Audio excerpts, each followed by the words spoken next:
ഇന്നത്തെ ദിവസത്തിന്റെ പ്രത്യേകത എന്താ? എന്താണ് പ്രത്യേകത? സെന്റ് തോമസ് ഡേ അല്ലേ? തോമസ് അപ്പോസ്തലന്റെ തിരുനാൾ ദിനം, ദുഃഖറാന തിരുനാൾ എന്ന് നമ്മൾ പറയാറുണ്ട്. ദുഃഖറാന എന്നുള്ള വാക്കിന്റെ അർത്ഥം ഒരു ഓർമ്മ എന്ന് മാത്രമേ ഉള്ളൂ, ഓർമ്മയാചരണം. നമ്മുടെ പൂർവികരെ കുറിച്ചൊക്കെ നമ്മളിങ്ങനെ, പൂർവികരെന്ന് പറഞ്ഞപ്പോൾ നമ്മളെ മാതാപിതാക്കന്മാർ മരിച്ചിട്ടുണ്ടെങ്കിൽ അവർ മരിച്ച ദിവസം നമുക്കൊരു പ്രത്യേക താല്പര്യം അവരോട് തോന്നും, ഒരു മമത, ഒരു ബഹുമാനം. അല്ലെങ്കിൽ ഗ്രാൻഡ് പാരൻസ് മരിച്ചിട്ടുണ്ടെങ്കിൽ അവരെ കുറിച്ച് നന്ദിയോടെ സ്നേഹത്തോടെ ഓർക്കുന്ന ദിവസമാണ് അവരുടെ സ്മരണദിനം. അവരുടെയും പൂർവികരെ കുറിച്ച് വല്ലവർക്കും ഓർമ്മയുണ്ടാവും. അപ്പൂപ്പന്റെ അപ്പുറത്തുള്ള ഏതെങ്കിലും തലമുറയെ കുറിച്ച് നമുക്ക് ഓർമ്മയുണ്ടാവും. അവരുടെ മുമ്പുള്ളവരുടെ ആരും ചോദിക്കണ്ട അല്ലേ? എനിക്ക് ചെറിയൊരു ഭാഗ്യമുണ്ടായി. എൻ്റെ അപ്പൂപ്പൻ 98 വയസ്സ് വരെ ജീവിച്ചിരുന്നു. അപ്പോൾ ഞാൻ അച്ഛനൊക്കെ ആയി ഒരു 10-20 കൊല്ലം കൂടി അപ്പൂപ്പനുണ്ടായിരുന്നു. 25-30 വർഷത്തോളം കൂടി അപ്പൂപ്പനുണ്ടായിരുന്നു. അപ്പൂപ്പനോട് ചോദിച്ച് അപ്പൂപ്പന്റെ അപ്പൻ ആരാണെന്ന് ചോദിച്ച് മനസ്സിലാക്കി. അപ്പൂപ്പന്റെ അപ്പൻ കൂട്ടത്തിൽ അപ്പൂപ്പന്റെ അപ്പൂപ്പൻ ആരാണെന്ന് ചോദിച്ച് മനസ്സിലാക്കി. അപ്പൂപ്പന് അറിയാവുന്നത് അത്രേ ഉള്ളൂ. അപ്പൂപ്പന് അപ്പൂപ്പന്റെ അപ്പനെയും അപ്പൂപ്പന്റെ അപ്പൂപ്പനെയും മാത്രം അറിയാൻ പാടില്ല. അതിനപ്പുറത്തേക്ക് അപ്പൂപ്പനും അറിയാൻ പാടില്ല. നമ്മളൊക്കെ പോലെ തന്നെ അവരും കേട്ടോ. നമുക്ക് കൂടിയാൽ അപ്പൂപ്പന്റെയും കാര്യം അറിയാം.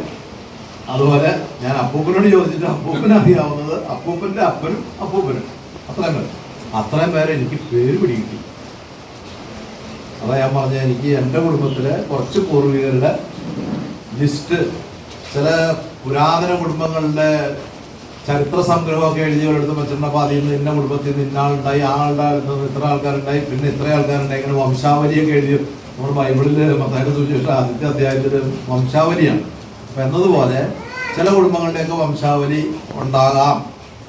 അത് ചരിത്രത്തോട് താല്പര്യമുള്ളവരുണ്ടെങ്കിലൊക്കെ അങ്ങനെയൊക്കെ ചെയ്തു വയ്ക്കുള്ളൂ. അല്ലെങ്കിൽ ഒന്നും ചിലപ്പോൾ ആദ്യം ചെയ്ത് ഓർമ്മയുണ്ടാവില്ല.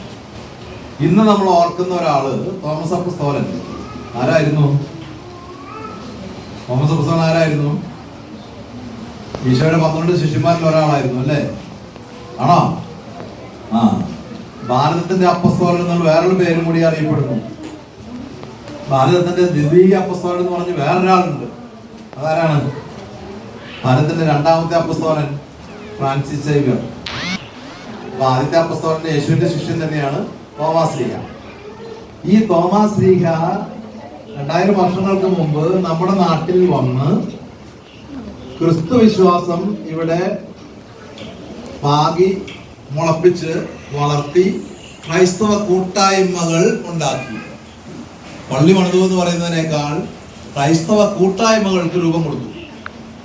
അങ്ങനെയുള്ള ക്രൈസ്തവ കൂട്ടായ്മകളുടെ ഇന്നത്തെ കണ്ണികളാണ് നമ്മൾ. അത് ഒരു വലിയൊരു കാര്യമാണ്.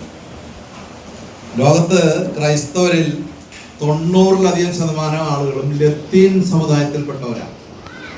ബാക്കിയുള്ള 8-10% 23 സഭകളിലായിട്ട് വ്യാപിച്ചു കിടക്കുന്നവരാണ്. അപ്പൊ നമ്മളൊക്കെ അവസ്ഥ, ആ 23-ൽ ഒരു സഭയാണ് സീറോ മലബാർ സഭ. അപ്പൊ നമുക്കൊക്കെ എന്തോരം എണ്ണത്തിൽ വലിപ്പമൊന്നും ഒന്നും അവകാശപ്പെടാനില്ല. ഒരു കേവലം ചെറിയ സഭ. പക്ഷെ ഈ സഭ യേശുവിന്റെ ശിഷ്യനിൽ നിന്ന് സ്നാനം സ്വീകരിച്ച് രൂപപ്പെട്ട കൂട്ടായ്മയാണ്. അതിന്റെ ഇന്നത്തെ തലമുറകളാണ് നമ്മൾ എന്ന് പറയുന്നതിൽ നമുക്ക് ചെറുതല്ലാത്തൊരു അഭിമാനം തോന്നണം. ഇനി തോമസ് അപ്പോസ്തലൻ ആരായിരുന്നു? യേശുവിന്റെ ശിഷ്യനായിരുന്നു. മറ്റു ശിഷ്യന്മാരെ പോലെയൊക്കെ തന്നെ തോമസിനും ചില പ്രത്യേകതകളൊക്കെ ഉണ്ടായി. പക്ഷെ അത് തുറന്നു പറയാനോ ധൈര്യം കാണിക്കാനോ തോമസിന് മാത്രമേ സാധിച്ചിട്ടുള്ളൂ എന്നുള്ളതും നമ്മൾ തിരിച്ചറിയുക. ഇന്ന് ഇവിടെ സുവിശേഷം വായിച്ചായിരിക്കും അല്ലേ?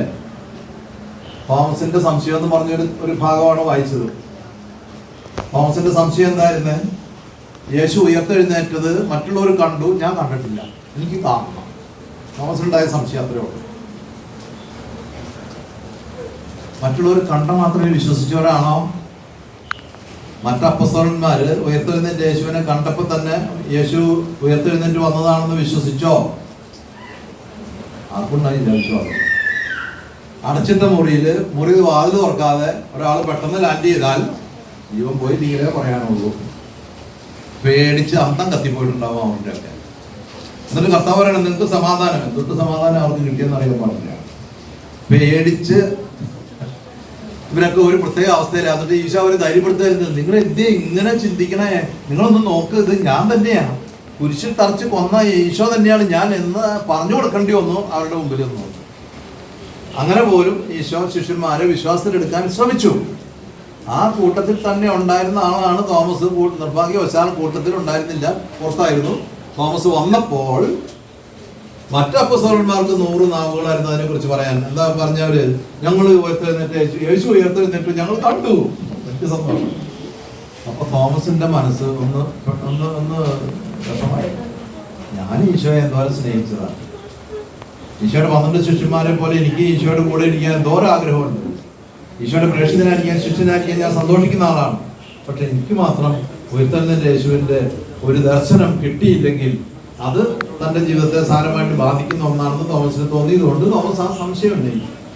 സാധാരണ നിങ്ങൾ സ്കൂളിൽ പഠിപ്പിക്കുന്ന ടീച്ചർമാരും സാർമാരൊക്കെ ആരെങ്കിലും ഒക്കെ ഇവിടെ ഉണ്ടാവും അല്ലേ? ക്ലാസ്സിൽ ചില കാര്യങ്ങളൊക്കെ പറഞ്ഞു കഴിയുമ്പോൾ ടീച്ചറോ സാറോ ചോദിക്കും, മനസ്സിലായോ, മനസ്സിലായില്ലേ? പിള്ളേര് എല്ലാവരും മനസ്സിലായി എന്ന് പറയുമോ? മനസ്സിലാകാത്തവർ ഒരുപാട് പേര് അതിനകത്ത് ഉണ്ടാകുമോ? ആരെങ്കിലും തുറന്നു പറയാറുണ്ടോ മനസ്സിലായില്ല എന്ന്? മനസ്സിലായില്ല എന്ന് പറയണവൻ അല്പം ബുദ്ധിയുള്ളവനായിരിക്കും കേട്ടോ. മണ്ടന്മാരും മണ്ട ശിരോമണികൾക്കും ഒരു സംശയം ഉണ്ടാവില്ല. സംശയിക്കുന്നവര് അല്പം ബുദ്ധിയുള്ളത് കൊണ്ട്, അവൻ ചിന്തിച്ചതുകൊണ്ടാണ് സംശയം ഉന്നയിച്ചത്. സംശയം ഉന്നയിച്ചു കഴിയുമ്പോൾ സ്വാഭാവികമായിട്ടും സാറോ ടീച്ചറോ അതിനെക്കുറിച്ച് വിശദാംശങ്ങൾ പറഞ്ഞു കൊടുക്കും. അപ്പോൾ സംശയം ചോദിച്ച ആൾക്കും കുറച്ചുകൂടി മനസ്സിലാവും, മറ്റുള്ളവർക്കും മനസ്സിലാവും. അതുവരെ മനസ്സിലാകാത്തവർ മനസ്സിലായ മട്ടിൽ ഇങ്ങനെ ഇരിക്കും, അത്രേ ഉള്ളൂ. അപ്പോൾ ഈ തോമസ് അപ്പോസ്തലൻ ചില സന്ദർഭങ്ങളിൽ ചില കാര്യങ്ങൾ അറിയില്ലാത്ത കാര്യം അറിയില്ല എന്ന് പറയാനുള്ള ഒരു എളിമ അദ്ദേഹത്തിനുണ്ടായി. യോഹന്നാന്റെ സുവിശേഷം 14-ാമത്തെ അധ്യായത്തിൽ ഈശോ തൻ്റെ പരസ്യജീവിതമൊക്കെ ഏതാണ്ട് തീരാറായി. താൻ ഇവിടുന്ന് ഇനി ഈ ലോകം വിട്ട് അങ്ങേ ലോകത്തേക്ക് പോവുകയാണ്, പിതാവിൻ്റെ അടുത്തേക്ക് പോവുകയാണ്, അങ്ങോട്ടുള്ള വഴിയൊക്കെ നിങ്ങൾക്കറിയാം എന്ന് പറഞ്ഞപ്പോൾ വഴക്കടിക്കലിൻ്റെ ഇടയ്ക്ക് ഒരുത്തൻ ചോദിക്കുന്ന ചോദ്യം, നിനക്ക് എന്തറിയാം? ആ വാക്കിൻ്റെ അർത്ഥം എന്താണെന്ന് ചോദിച്ചിട്ടുണ്ട്. നിനക്ക് എന്തറിയാമെന്ന് എതിരെ നിൽക്കുന്നവനോട് ചോദിച്ചാൽ ഞാൻ പറയാതെ പറയുന്ന കാര്യങ്ങൾ എന്തെന്നാ, നിനക്ക് ഒന്നും അറിയാൻ പാടില്ല, എനിക്ക് അതൊക്കെ അറിയാം. അങ്ങനെയല്ല അതിൻ്റെ അർത്ഥം. നിനക്ക് എന്താ അറിയാം എന്ന് വെച്ചാൽ ഞാനാണല്ല അറിയുന്നത്, ഇതിൻ്റെ ഒക്കെ ഞാനാവും ഞാനെന്ന്. നിങ്ങൾക്ക് ഒന്നും അറിയില്ല, അവനൊന്നും അറിയില്ല.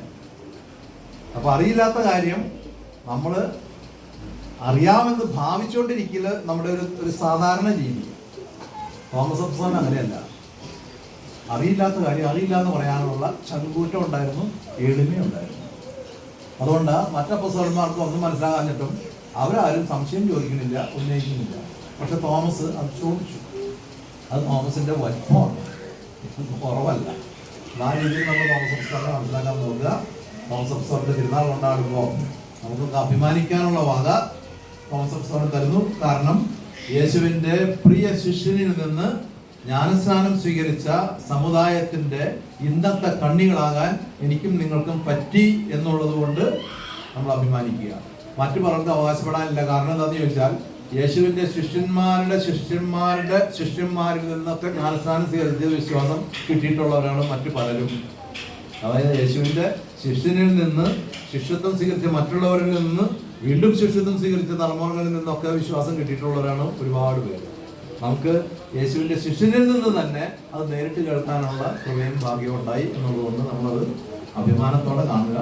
ഇന്നത്തെ ദിവസം നമ്മെ എല്ലാവരെയും സംബന്ധിച്ചിടത്തോളം നമ്മുടെ പൂർവ്വപിതാവിന്റെ ഗ്രേറ്റ് ഗ്രേറ്റ് ഗ്രേറ്റ് ഗ്രാൻഡ് ഫാദറിന്റെ ഓർമ്മ ദിനമാണ്.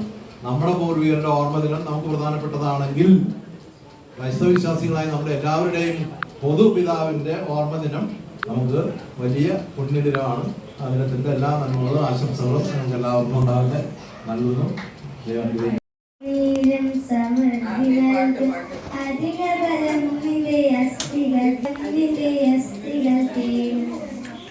നനച്ചു വളർത്തിയ പൂന്തോട്ടം പോലെ ഒരിക്കലും പറ്റാത്ത തേനരുവി പോലെ, നനച്ചു വളർത്തിയ പൂന്തോട്ടം പോലെ ഒരിക്കലും പറ്റാത്ത തേനരുവി പോലെ നീ ആയിത്തീരും, നീ അരുവി പോലായിത്തീരും, നീ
തോമസ് ലീഗ കേരളത്തിൽ വന്ന വർഷം ഏതാ? എന്താന്ന് കേട്ടില്ല? കുട്ടികളൊക്കെ ഉത്തരം പറയുന്നുണ്ട്. AD 52 വിശുദ്ധ തോമസ് ലീഗ വന്നത്. തോമസ് ലീഗയുടെ ദുഃഖറാന എന്ന വാക്കിന്റെ അർത്ഥം എന്താണ്? ദുഃഖറാന എന്ന വാക്കിന്റെ അർത്ഥം നല്ല യൂണിറ്റുകൾ എല്ലാവരും നല്ല ഭംഗിയായിട്ട് ഉത്തരം പറഞ്ഞു. എല്ലാവർക്കും അഭിനന്ദനങ്ങള്. ഓർമ്മ എന്നാണ്. ഓർമ്മ ആരുടെ ഓർമ്മയാ? വിശുദ്ധ തോമസ് ലീഗ കേരള മണ്ണില് കടന്നു വന്നതിന്റെ ഓർമ്മ ദിനം. ഇത് വലിയൊരു ദിവസമാണ്. കാരണം അന്നത്തെ കാലത്ത് നമ്മൾ ഇതുപോലെ വണ്ടിയിൽ നിന്നിട്ട് ഗൂഗിൾ മാപ്പ് ഓൺ ചെയ്ത് പോകാനോ ഓട്ടോറിക്ഷയ്ക്ക് കയറാനോ സൈക്കിളിൽ പോകാനോ അങ്ങനെയൊന്നും ഇല്ലാത്ത ഒരു കാലഘട്ടത്തില് വർഷങ്ങൾക്ക് മുമ്പ് നമ്മുടെ ഈ കേരള മണ്ണില് വിശുദ്ധ തോമസ് ലീഗ കാലുകുത്തി നമുക്ക് വിശ്വാസ ചൈതന്യം പകർന്നു തന്നതിന്റെ പുണ്യ ദിനമാണ് ഇന്ന്. അപ്പൊ നമുക്ക് എല്ലാവർക്കും അഭിമാനിക്കാനായിട്ട് നമ്മുടെ വീട്ടിലുള്ള ഒരു പുണ്യ ദിനമാണ്. അച്ഛൻ വളരെ ഭംഗിയായിട്ടൊക്കെ പറഞ്ഞു. അതുകൊണ്ട് അപ്പൊ തോമസ് ലീഗ പറയാണ്, തോമസ് ലീഗ എന്താണ് അവിടെ ഇരുന്നാ പോലെ ഈശ്വരനെ കണ്ടെങ്കിൽ നിങ്ങളുടെ എന്താ ഓടി കേരളത്തിൽ വന്ന എന്താണ്?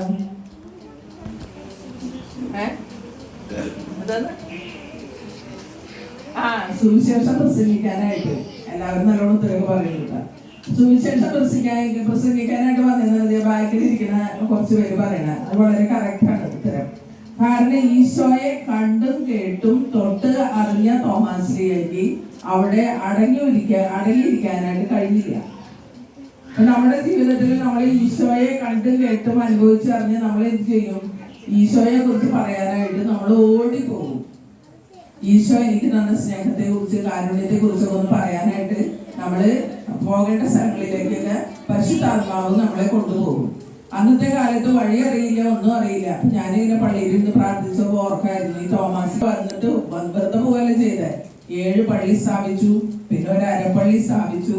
ഈശോയ്ക്ക് വേണ്ടിയിട്ട് സാക്ഷ്യം വഹിച്ച അവസാനം എവിടെയാണ് മരിച്ചത് തോമസ് ലീഗ? എവിടെ? അവിടെ പോയിട്ടുണ്ടോ? പോയിട്ടുള്ളവരൊന്ന് കൈവയ്ക്കേ. മൈലാപ്പൂര് ഇടയ്ക്ക് ഇങ്ങനെ ടൂറൊക്കെ പോകുമ്പോ മലയാറ്റൂരൊക്കെ മൈലാപ്പൂരൊക്കെ ഒന്ന് പോകണം. കാരണം തോമസ് ലീഗ മരിച്ച സ്ഥലം നല്ല രസമാണ് കാണാൻ. മദ്രാസിൽ നമ്മൾ ടൂർ പോയാൽ ഈ മൈലാപ്പൂരൊക്കെ നമുക്ക് പോകാം. നാളെ സിസ്റ്റർമാരെ ഞങ്ങൾ എല്ലാവരും ഒരുമിച്ച് സിസ്റ്റർമാരെ ഇവിടെ ബാംഗ്ലൂർ മൈസൂരൊക്കെ പോയപ്പോൾ ഞങ്ങൾ മൈലാപ്പൂര് പോയിട്ട് തോമസ് ലീഗ മരിച്ച സ്ഥലം അങ്ങനെ പള്ളി അവിടെയൊക്കെ കയറി സന്ദർശിച്ചു. പിന്നെ ടൂർ പോകുമ്പോൾ ആ റൂട്ടിലേക്ക് ഒന്ന് തിരിക്കി. അപ്പൊ നമ്മൾ വിശുദ്ധ തോമസ് ലീഗയെ കുറിച്ച് നമുക്കൊന്ന് കണ്ടു മനസ്സിലാക്കാം. കാരണം രക്തസാക്ഷിത്വം മരിച്ചാണ് തോമസ് ലീഗ മരിച്ചത്. അപ്പൊ ആ മണ്ണിൽ പോയിട്ടൊക്കെ നമ്മൾ പ്രാർത്ഥിച്ചു കഴിഞ്ഞാൽ നല്ലതല്ലേ? വിശുദ്ധരുടെ കബറിടം സന്ദർശിക്കണം. അതുപോലെ തന്നെ ഓരോ സ്ഥലത്തേക്ക് പോയി. പിന്നാൾ ഇവിടുന്ന് കുഴിക്കാടിശ്ശേരിക്ക് കുറെ പേര് കൊണ്ട് കുറേ പേര് വന്നു കൊടുക്കണം. കാരണം വിശുദ്ധ പറയുന്നത് ഈശോയോട് പ്രാർത്ഥിക്കാനായിട്ട് ഒരുപാട് പേര് വന്നിട്ടുണ്ടായിരുന്നു. അപ്പൊ അതുപോലെ തന്നെ വിശുദ്ധരുടെ കബറിടം, തോമസ് ലീഗയുടെ സ്ഥലം, അങ്ങനെ ഇങ്ങനെ സ്ഥലങ്ങളൊക്കെ പോകുമ്പോൾ ടൂറൊക്കെ പോകുമ്പോൾ നമുക്ക് പറയാം, പിള്ളേരൊക്കെ പറയണം നമുക്ക് അവിടെ നിന്ന് പോയിട്ട് തോമസ് ലീഗയുടെ സ്ഥലം ഒന്ന് കാണാന്നൊക്കെ പറയാം കേട്ടാ. അപ്പൊ കണ്ടറിയണം. അപ്പൊ നമ്മൾ ഈശോയെ നമ്മൾ തോമസ് ലീഗയെ പോലെ ഒരു ഷാടി വിളിക്കണം. ഈശോയെ തോമസ് ലീഗയെ പോലെ നിന്നെ ഒന്ന് കാണാനായിട്ട് ഞങ്ങൾക്ക് കൃപ തന്നെ എന്ന് പ്രാർത്ഥിച്ച് നമ്മൾ കണ്ടെത്തും. ഈശോയെ കാണാനായിട്ട് നമുക്ക് സാധിക്കും. ഈ ഷീൻ എന്നുള്ള ഒരു സാഹിത്യകാരനെ കുറിച്ച് ഒരു അനുഭവം പറയാണ്. ഈ ഷീന ഒരു ദിവസം ശസ്ത്രക്രിയക്ക് ഒരുങ്ങാണ്. ഈ ശസ്ത്രക്രിയയെ പോലെ ഒരു കുരിശടയാളം കിട്ടിക്കഴിഞ്ഞാൽ ഞാൻ സ്വർഗരാജ്യത്തിൽ എത്തിച്ചേരുമെന്ന് ഈ ഷീൻ ചിന്തിക്കാണ്. അതിന് ശസ്ത്രക്രിയയൊക്കെ പൂർത്തിയായി ശരീരത്തില് ഈശോയെ പോലെ ഒരു കുരിശടയാളം കിട്ടി. അപ്പൊ ഈ ഷീൻ വിചാരിച്ചു ഇനി ഞാൻ സ്വർഗത്തിലേക്ക് എത്തിച്ചേരണം. എന്തായാലും ഞാൻ സ്വർഗരാജ്യത്തിൽ കൂട്ടിച്ചേർക്കാം. അപ്പൊ തോമസ് ലീഗ കയറൽ മണ്ണിൽ വന്ന പോലെ നമ്മൾ മറ്റുള്ളവർക്ക് വേണ്ടി ഓടിയതിന്റെയും അധ്വാനിച്ചതിന്റെയും കുടുംബത്തിന് വേണ്ടി അധ്വാനിച്ചതിന്റെയും ഒക്കെ ചില മുറിവുകളൊക്കെ ആയിട്ട് വേണം നമ്മൾ ഈശോയെ സമീപിക്കാനായിട്ട്. അപ്പൊ ഈശോ തീർച്ചയായിട്ടും നമ്മുടെ വിശ്വാസത്തെ ആഴപ്പെടുത്തും. ജീവിതത്തിൽ എന്തൊക്കെ പ്രതിസന്ധികൾ ഉണ്ടായാലും നമ്മൾ പറയണം ഞാനും ഈശോയോടൊപ്പം പോയി മരിക്കാൻ തയ്യാറാണ്. നമ്മളങ്ങനെ ക്രിസ്ത്യാനികൾ തന്നെ പറയണം, ഈശോയുടെ കൂടെ പോയി മരിക്കാൻ ഞാനും തയ്യാറാണ്. തോമസ് ലീഗ പിന്നെ വേറെ ഈശോയെ കണ്ടപ്പോ ഒരു കാര്യം പറഞ്ഞു. എന്താ പറഞ്ഞേ? എന്റെ കർത്താവേ എന്റെ ദൈവമേ എന്നുള്ള ഒരു തിരുവചനാണ് തോമസ് ലീഗ ഉരുവിട്ടെ. അപ്പൊ നമ്മുടെ ജീവിതത്തിലും നമ്മുടെ ഏതൊരു അനുഭവം, കുടുംബജീവിതത്തിലെ അനുഭവം എന്തൊക്കെ ഉണ്ടായാലും ഈശോയോട് കൂടി ആയിരിക്കാനായിട്ടും ഈശോയ്ക്ക് വേണ്ടി ജീവിക്കാനായിട്ടും ഈശോയോടുകൂടി മരിക്കാൻ എന്ത് ത്യാഗവും ഏറ്റെടുക്കാനായിട്ട് നമുക്ക് പരിശ്രമിക്കാം. ഒപ്പം തന്നെ ഈ ഇടവകയിലാട്ടോ ഞാൻ പിന്നെ ഈ യൂണിറ്റിൽ ഒരുപാട് നല്ല ഇപ്പൊ ആരെങ്കിലും അടുത്തൊരു വീട്ടില് എന്തെങ്കിലും മരണം സംഭവിച്ചു, ഇവിടുത്തെ ഈ യൂണിറ്റിലെ ഭാരവാഹികള്, ഇവിടുത്തെ എല്ലാവരും, ഞാൻ കണ്ടതാണ് ഒരു ഹിന്ദു ഫാമിലിയിലെ ഒരമ്മച്ചി മരിച്ചപ്പോ നമ്മുടെ ഈ യൂണിറ്റിലുള്ള എല്ലാവരും, പ്രത്യേകിച്ച് ഭാരവാഹികള് എല്ലാവരും പോയിട്ട് അവിടെ ചെന്ന് സഹായിക്കണം. എനിക്കത് ഭയങ്കര ഒരു അനുഭവമായി. കാരണം നമ്മുടെ കാസ്റ്റല്ല, വേറൊരു കാസ്റ്റിൽപ്പെട്ട ആള്. അങ്ങനെ ഭയങ്കര ഒരുപാട് നന്മകളുള്ള ഭാരവാഹികളായാലും ഇവിടുത്തെ കുടുംബാംഗങ്ങളും ഒരുപാട് നന്മകൾ. ഇപ്പൊ ഞാൻ കണ്ട ഒരു നന്മ എടുത്ത് പറയണം. അപ്പൊ ഏതൊരു വീട്ടിലെ ഒരു ആവശ്യത്തിലും ഓടി ചെന്ന് അവരെ സഹായിക്കുന്ന നല്ലൊരു മനസ്സ്, അപ്പൊ അവരെ പ്രത്യേകം അഭിനന്ദിക്കുകയാണ്. കാരണം ഇങ്ങനെയുള്ള കാര്യങ്ങളൊക്കെ അങ്ങനെയൊക്കെ നമ്മൾ ഏറ്റെടുത്ത തിരുമുറിവുകളായിരിക്കും ഈശോയുടെ നമുക്ക് ചെല്ലാനായിട്ടുള്ള പ്രതീകങ്ങള്. പണ്ട് ഞങ്ങളുടെ ഇടവേളായിരുന്നപ്പോ ഒരു അമ്മച്ചിനോട് പറഞ്ഞു, സിസ്റ്റർ ഞാൻ ഒരു കാര്യം പറയട്ടെ, എൻ്റെ വീട്ടില് എൻ്റെ ഭർത്താവ് ഇങ്ങനെ കുടുംബത്തിൽ വളരെ ഒരു വിഷമായിട്ട് എൻ്റെ അടുത്തേക്ക് ഒരു ജോലിയൊക്കെ കഴിഞ്ഞ് കടന്നു വന്ന സിസ്റ്റർ.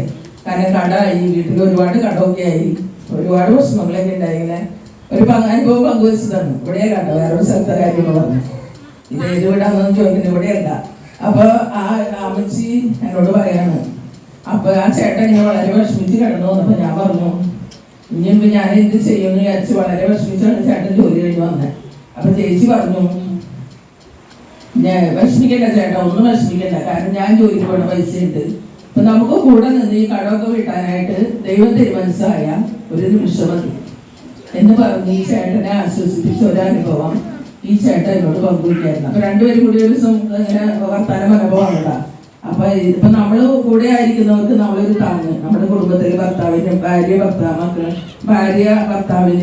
ഭർത്താവ് ഭാര്യക്ക്, കുഞ്ഞുങ്ങൾ മാതാപിതാക്കൾക്ക് എല്ലാവർക്കും ഒരു താങ്ങായി നിൽക്കുമ്പോ നമ്മുടെ സ്വർഗം ഒരു സ്വർഗത്തിന് തുല്യമായിട്ട് ഒരു കുടുംബമായിട്ട് മാറും. അപ്പൊ ഈ തോമസ് ലീഗയുടെ തുക്കാന തിരുനാളിന്റെ മംഗളങ്ങൾ എല്ലാവർക്കും ആശംസിച്ചുകൊണ്ട് നിർത്താണ്. ഇത് നമുക്ക് ക്വിസിലേക്ക് കിടക്കാം.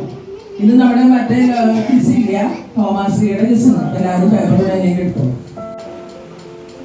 ഒന്നുകൂടി പറയാം, അകത്തുള്ളവർക്ക് വേണ്ടി പുതിയ നിയമത്തിലെ എത്ര പ്രാവശ്യം തോമസ് ലീഗയെ കുറിച്ച് പരാമർശിച്ചിട്ടുണ്ട്? എഴുതിയല്ല.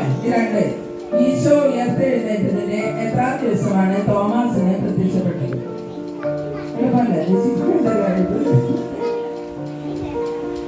ഈശോ ഉയർത്തെഴുന്നേറ്റതിന്റെ എത്രാം ദിവസമാണ് തോമസിന് പ്രത്യക്ഷപ്പെട്ടത്? എഴുതിയ. ക്വസ്റ്റ്യൻ നമ്പർ 3, അപ്പസ്തോല പ്രവർത്തനങ്ങളിൽ തോമസ് ലീഗയുടെ പേര് പ്രതിപാദിക്കുന്ന വചനഭാഗം. അപ്പസ്തോല പ്രവർത്തനങ്ങളിൽ തോമസ് ലീഗയുടെ പേര് പ്രതിപാദിക്കുന്ന വചനഭാഗം.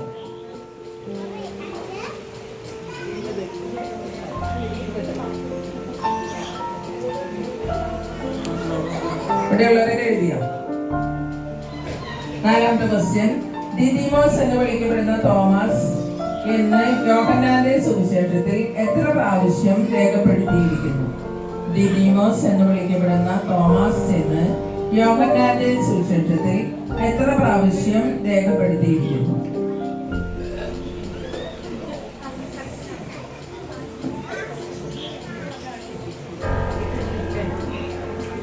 എഴുതിയെല്ലാവരും. അഞ്ചാമത്തെ ക്വസ്റ്റ്യൻ, തോമായുടെ നടപടികൾ എന്ന ഗ്രന്ഥത്തിൽ സ്ലീഹായുടെ ഓമന പേര് എന്താണ്? തോമായുടെ നടപടികൾ എന്ന ഗ്രന്ഥത്തിൽ സ്ലീഹായുടെ ഓമന പേര്. ആറാമത്തെ ക്വസ്റ്റ്യൻ, വിശുദ്ധ തോമസ് സ്ലീഹായുടെ പ്രേക്ഷിത യാത്രകൾ വിവരിക്കുന്ന ആദ്യകാല പ്രമാണിക ഗ്രന്ഥങ്ങൾ ഏവ? വിശുദ്ധ തോമസ് ലീഗയുടെ പ്രേക്ഷിത യാത്രകൾ വിവരിക്കുന്ന ആദ്യകാല പ്രമാണിക ഗ്രന്ഥങ്ങൾ.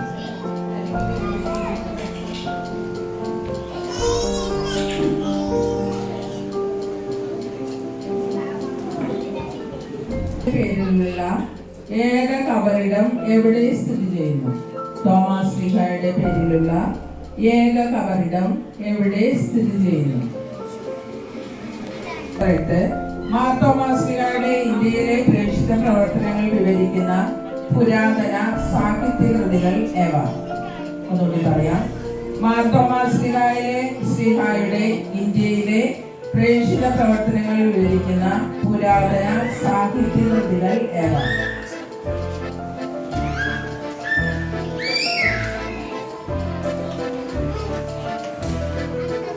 എഴുതിയ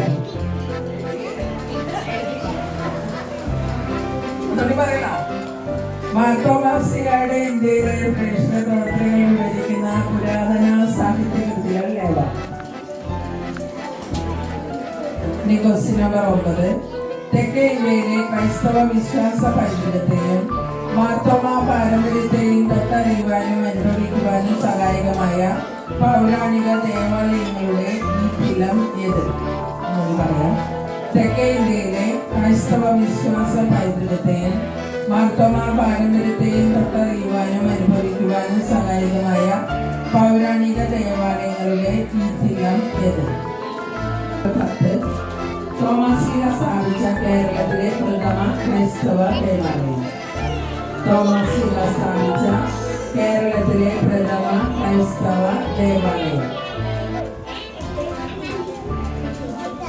തോമാശ്ലീഹ സ്ഥാപിച്ച കേരളത്തിലെ പ്രഥമ ക്രൈസ്തവ ദേവാലയം ഏത്? സൂനകദോസ് നടന്ന വർഷം ഏത്? ഉദയംപേരൂർ സൂനകദോസ് നടന്ന വർഷം ഏത്?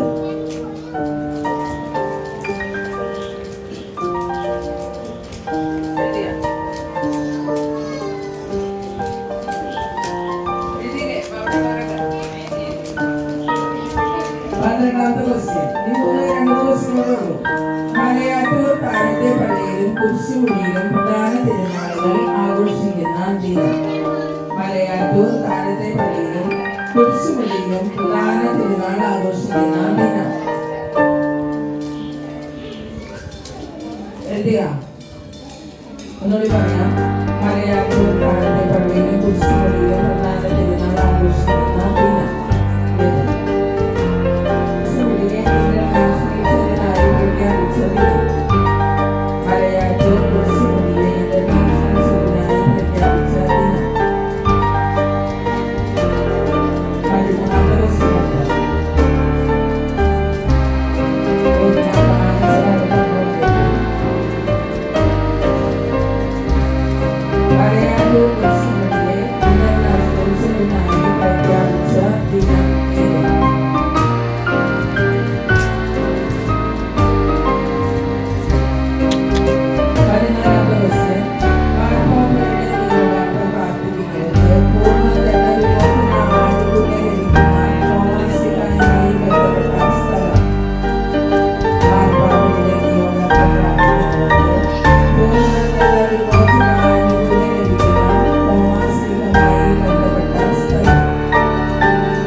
പതിനഞ്ചാമത്തെ ക്വസ്റ്റ്യൻ. സീറോ മലബാർ സഭയുടെ കേരളത്തിലെ പ്രഥമ കർദിനാൾ ആരാണ്? സീറോ മലബാർ സഭയുടെ കേരളത്തിലെ പ്രഥമ കർദിനാൾ ആരാണ്? 15 ക്വസ്റ്റ്യൻ കഴിഞ്ഞു. എഴുതിയവരൊക്കെ പേപ്പർ നമുക്ക് പാസ് ചെയ്യണം. പേര് 14 പറഞ്ഞു കഴിഞ്ഞ. 15ാമത്തെ ക്വസ്റ്റ്യൻ. സീറോ മലബാർ സഭയുടെ കേരളത്തിലെ പ്രഥമ കർദിനാൾ ആരാണ്?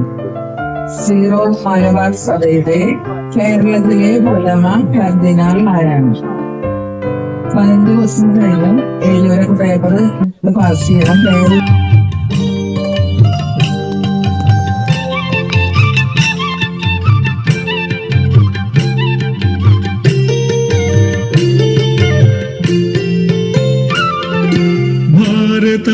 കതിരു കണ്ടു,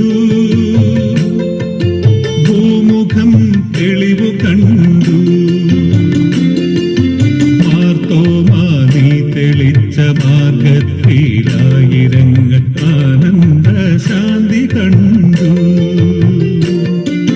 ഭാരതം കതിരു കണ്ടു, ഭൂമുഖം തെളിവു കണ്ടു,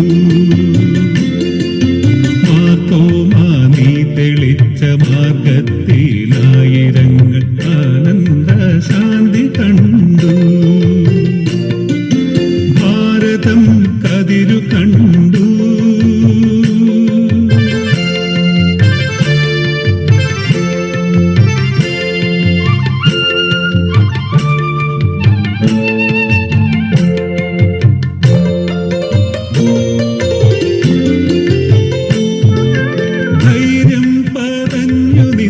ജീവിതം, ഗുരുവിൻ മനം കവർന്ന ജീവിതം, ധൈര്യം പതഞ്ഞു നിന്ന ജീവിതം, ഗുരുവിൻ മനം കവർന്ന ജീവിതം, പരസേവനം പകർന്ന ജീവിതം, സുവിശേഷ ദീപ്തിയാർന്ന ജീവിതം. ഭാരതം കതിരു കണ്ടു, ഭൂമുഖം തെളിവു കണ്ടു, മാർത്തോമാ നീ തെളിച്ച മാർഗത്തിലായിരങ്ങൾ ആനന്ദ ശാന്തി കണ്ടു. ഭാരതം കതിരു കണ്ടു.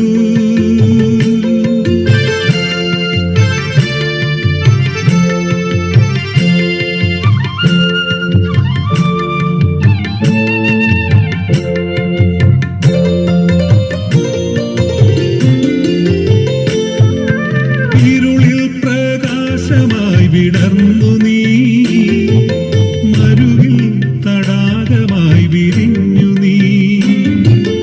ഇരുളിൽ പ്രകാശമായി വിടർന്നു നീ, മരുവിൽ തടാകമായി വിരിഞ്ഞു നീ.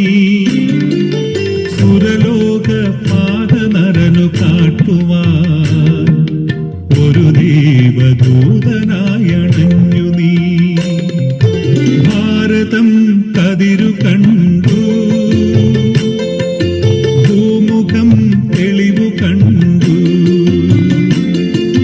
മാർത്തോമാ നീ തെളിച്ച മാർഗത്തിലായിരങ്ങൾ ആനന്ദ ശാന്തി കണ്ടു. ഭാരതം കതിരു കണ്ടു.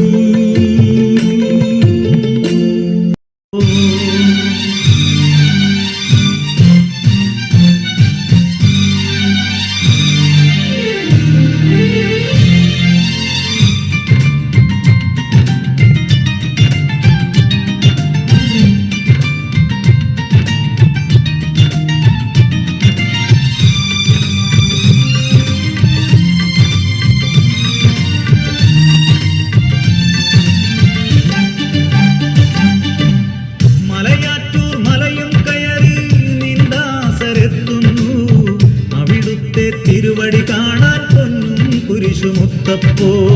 മലയാറ്റൂർ മലയും കയറി നിന്ദാസരെത്തുന്നു, അവിടുത്തെ തിരുവടി കാണാൻ പൊന്നും കുരിശുമുത്തപ്പോ.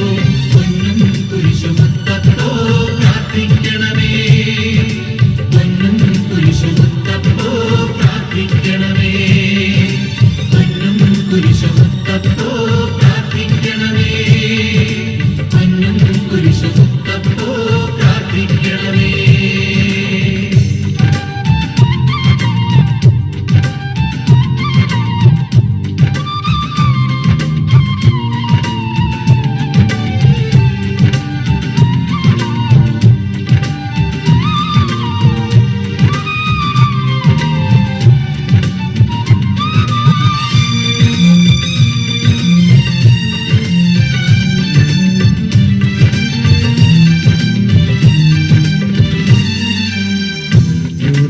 രാജ്യത്ത് ഗലീലിയ ദേശത്ത് ഭൂജാതനായവനെ, വിശുദ്ധനായി തീർന്നവനെ, വിശുദ്ധ തോമാശ്ലീഹായേ. രാജ്യത്ത് ഗലീലിയ ദേശത്ത് ഭൂജാതനായവനെ, വിശുദ്ധനായി തീർന്നവനെ, വിശുദ്ധ തോമാശ്ലീഹായേ. പൊന്നും കുരിശുമുത്തപ്പോ പ്രാർത്ഥിക്കണമേ, പൊന്നും കുരിശുമുത്തപ്പോ പ്രാർത്ഥിക്കണമേ, പൊന്നും കുരിശുമുത്തപ്പോ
തീരത്ത്